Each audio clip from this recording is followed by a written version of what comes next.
All right. There's a few topics I want to talk about.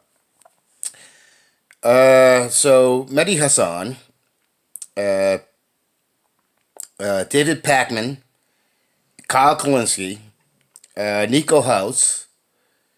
Uh, those are just a few which is triggering my outrage. So, uh, so Bernie. Let's start with Bernie. Bernie is okay. Let's go back.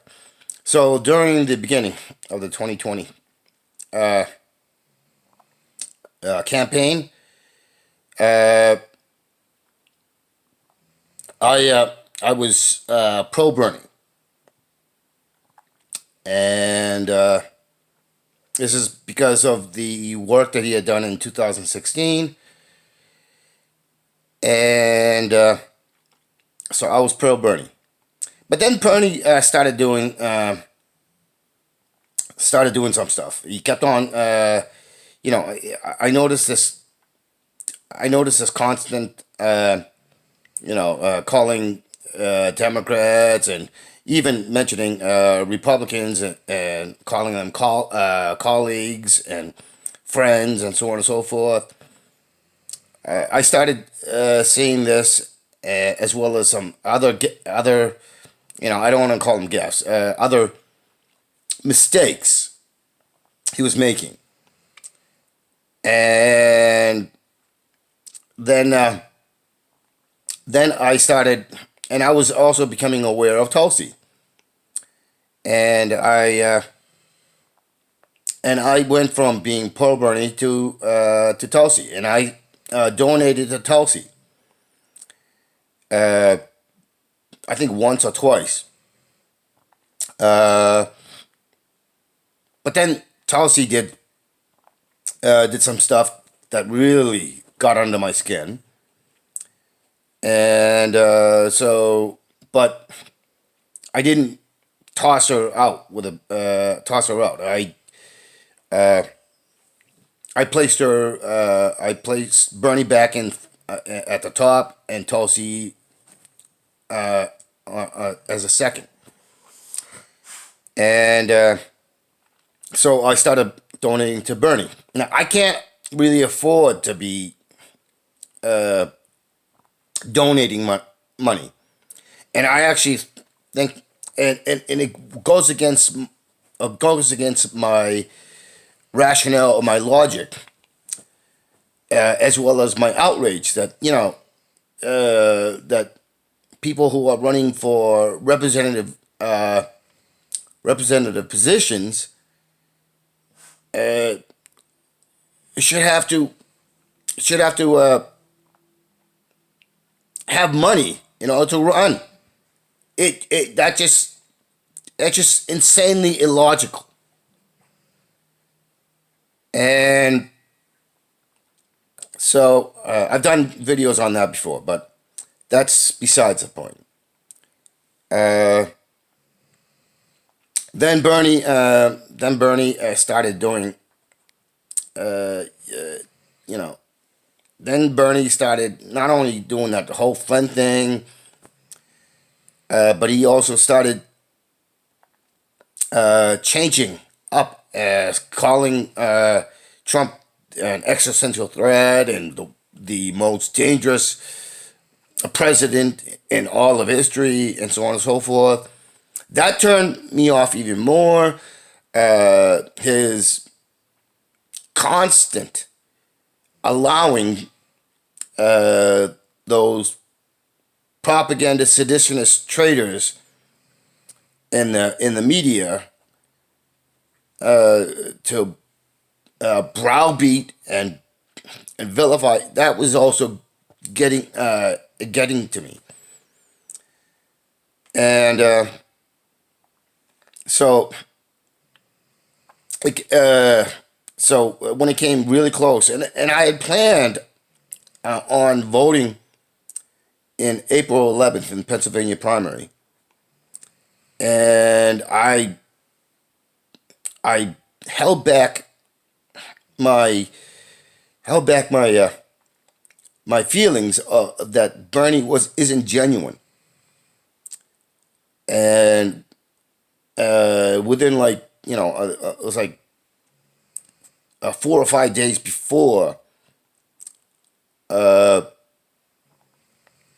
Oh no, a week or so before the Pennsylvania primaries, Bernie finally had had finally cut the last bit of tolerance I had for him, and I decided, fuck that. I'm not voting for Bernie. Also, AOC was starting to show that she was not the person that she was portraying. Ilhan Omar and the squad, basically the squad was showing that they weren't what they were portraying. So I, I just couldn't handle. I just couldn't do it. I refused to do it, and I've been working on a way to bring the change that most of us need. I don't care if you're left, right, a center, or whatnot. The radical right, the neo-fascists, the neo-Nazis, the white supremacists, those who are completely and utterly committed to this genocidal, homicidal aspects, I've cut them out. They are not moral. They are not ethical. They're not thinking, and I feel bad and sad that they have been brought up in such a way that they have reached this level of insanity. And so, unfortunately, I just don't know how to change centuries of this dynamic where they've been brought up generation after generation. Now, I'm talking about the hardcore ones. I'm not talking about the ones who find some comfort and some feeling of belonging because those who are supposed to be represented, because of those in society who keep letting them down, and they need an outlet for their anger, which is an anger at the general society, and those who keep propping up these criminals and keeping them in power. I'm not talking about those. Though they're not really, they're not ideological racists. They're confused and angry, and they want to see a light at the end of the tunnel, and they're just not getting it. So, what's driving them is a certain amount of insanity because of their anger, because of their feeling that all is lost. Because that's what it is. That's what's driving them, and they are lashing out. I don't discount them. I think if they're given a light at the end of the tunnel, that they will be able to suss it out, because that is their core. And so but the ones who are these right wing evangelicals bring the end of all, and those who believe that the entirety of the planet should be one homogeneous thing. This obscenity, we can't change that, and it's not just in the United States. It's all over the Western world, but they make up a small portion. They have no reasonability. They're not capable of thinking beyond that. They don't know the very destructive force that they are advocating, that it will ultimately come down to, even if they were to achieve such an atrocious evil, that they would always look for someone else to demonize and villainize, someone else to cause violence against, or something. That is the nature of those who have been lost. Those are the ones we need to be intolerant of, because those often get into positions of material, financial, and physical gluttony. So, anyways, there's been a spat on Twitter, and I'm not on Twitter. I find Twitter to be just a cesspool of ignorance, of stupidity, of, oh, my side is better than your side. Let me be the leader.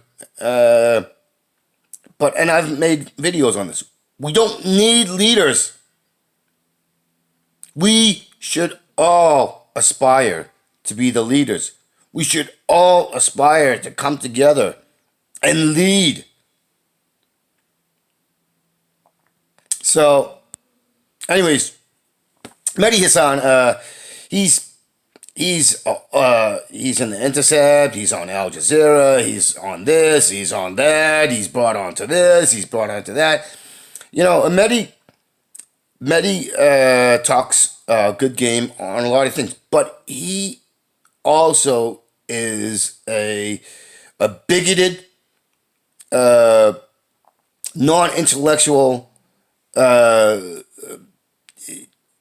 He bounces all over the fucking place, and he's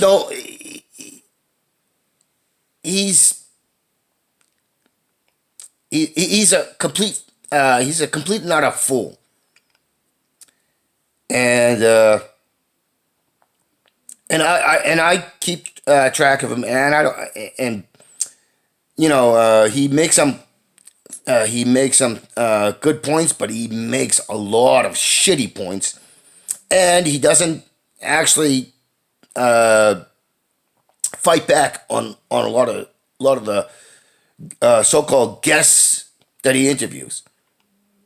He doesn't fight back. He sticks with certain narrative points, but he doesn't actually fight back against the very things that that these people have done. And even when they does go after that, he doesn't bite back with things that would actually impact the very core of what he's questioning, what he's bringing on. He doesn't inform. He's like a dog with a bone, and he keeps doing the same thing over and over, and he uses this thing of, really.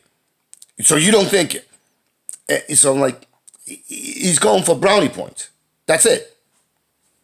Now, Kyle, I'm Kyle Kalinsky. I think I think Kyle is growing. I think Kyle is getting more self-aware, and that self-awareness is being internalized to the point where he's starting to see how it's all interconnected. Nico House is someone that I also find to be the same way. So there's a spat between Kyle Kalinsky and Mehdi Hassan, and Kyle does a fairly good job of basically bitch slapping Mehdi with the truth and with actual critical thinking, and I like that. And Nico House is covering this, but now we're going to go on to David Packman. I used to subscribe to David. I used to watch and listen, but David showed his inability not to be partisan towards the Jewish nationalistic ideology, and so and there were other issues with David, and I basically unsubscribed, and I haven't really been paying much attention to him. I'm not.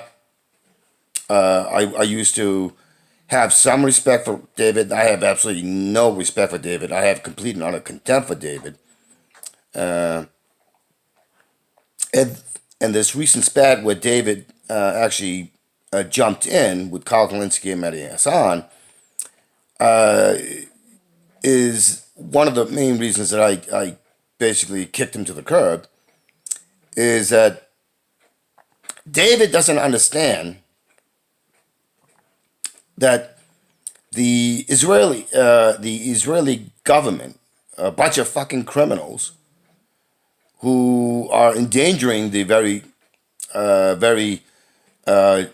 Jewish people they supposedly represent, because they keep going over to the people that will they're making alliances with people that would actually wouldn't bat an eye, and declaring, hey, let's go kill all the fucking Jews. They're doing the same things that the Nazis did to them to others. So is there a difference between what the Jewish government and many of the Jewish, a lot of them come from America. As a matter of fact,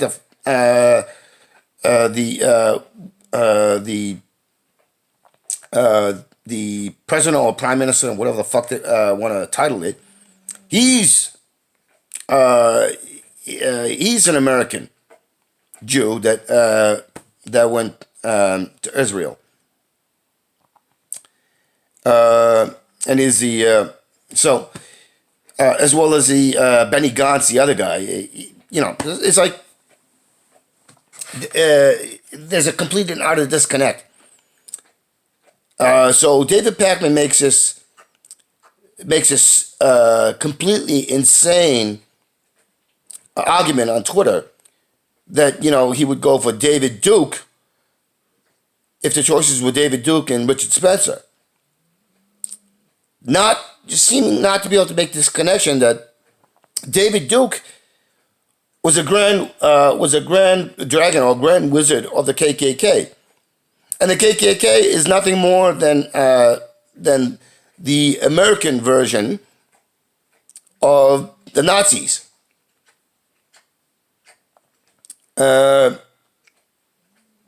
So, and Richard Spencer, at least with Richard Spencer, he's wants a he wants a state where white people can live, but he's not advocating for the complete obliteration and annihilation of every other so-called race in the world. But it doesn't matter. Eventually, that sort of sentiment disappears because there's a commonality with David Duke. It's that, as I said, that sort of thinking always needs an enemy. So David Duke is David Packman is talking about if it was a choice of David Duke and Richard Spencer, I would go with David Duke all the way because of harm reduction. How the fuck is that harm reduction? David Duke, if he was a president, and he has quite a large following, and many of them in positions in government, in the FBI, the CIA, the NSA, the police, judges, mayors, council members, and so on and so forth. You think David Duke could stop with just wiping out black people, Asians, Muslims? No, he would go after Jews, no problem. So that's the danger. And as I said, even if they manage to wipe out all the people that aren't white, they would always need another enemy. They would end up internalizing and turning their evil ideology on others whose skin color is the same, but they would find some other reason. Oh, because they're Baptists, not Catholics, or they're Catholics because they're not Baptists, or they're not evangelicals. Something. There would always be a reason. That is the danger of that ideology. And it is the danger of people like David Packman, who cannot understand this crap, who cannot see their own enlightened self-interest, who cannot understand that there needs to be solidarity, and solidarity means intolerance of such things, and not giving voice and credence to such crap. That's why I dropped David Packman. And the other thing is the fact that he was actually born in South America from Argentina would also be another thing that would be used against him. Or Peru, wherever the fuck else he came from. He's an immigrant. Or an immigrant's descendant. It doesn't matter. That would be used against him. It's just like that fucking idiot in South Carolina, Clyburn or whatever the fuck his name is. He endorsed Biden, even though Biden is a fucking racist motherfucker. Only he's got a big D behind his fucking name. So, and the black people that voted for him, where is the harm reduction in that? We have to stop being concerned about our about our physical existence and our emotional existence, we have to start thinking critically and understand that there is no harm reduction when you keep bowing down. Yes, violence, they will use violence. And that's the argument I've been trying to make. Those who hold power, those who hold those side of evil ideologies, those who believe in using everything to get money, lands, power, and all that other stuff, they will not hesitate to use violence. But they will preach. They will preach nonviolence. They will preach freedom of speech while they do the exact opposite. So, these are the same sort of people who don't have a problem of going after their own when it becomes inconvenient, when they start getting paranoid and fearful.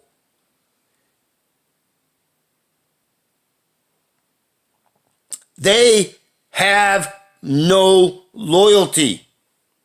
They have no sanity. They have no morals. They have no ethics. They have nothing of the sort. They are not even the quote-unquote humans. They are an existential threat to all of us collectively, no matter your skin color, your religion, or what nation you come from.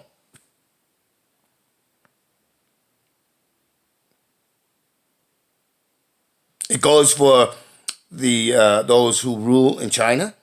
It goes for those who rule in Australia. It goes for those who rule in India. It goes for those who rule in Vietnam. It goes for all of them, whether they live in the Nordic countries, or they live in the UK or whatnot. They're all like that. Those who hold power will do anything to hold that power, including committing mass genocide of not just the minorities, but everybody else in order to keep power. The reason why is if they have the weapons, if they have the ability to gather the intelligence, if they have the ability to control the narrative, the laws and rules, which are not equal, then they will use all of that. Which means that we must be willing to show we will use violence. And that is what we need to understand. We have to show we have the courage and backbone to stand up for each other. Bernie, for all his crap, he did us, not me. We have to internalize that and understand. It is us against them. It is us against them. They will come to more sane understanding and come to us and learn how we view things, because it's more natural, because it's more sustainable, because it's more moral, it's more ethical, it's more of it all. It will give us a brighter future that we work collectively to bring.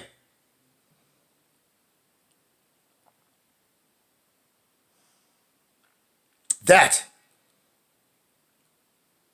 And we will fight you. We will use violence to defend ourselves collectively, to promote a better future, and where we start to view our children and our offspring as the treasures they really are, as they will be the generations who will have greater critical thinking, who have garnered more wisdom and thereby enlightenment.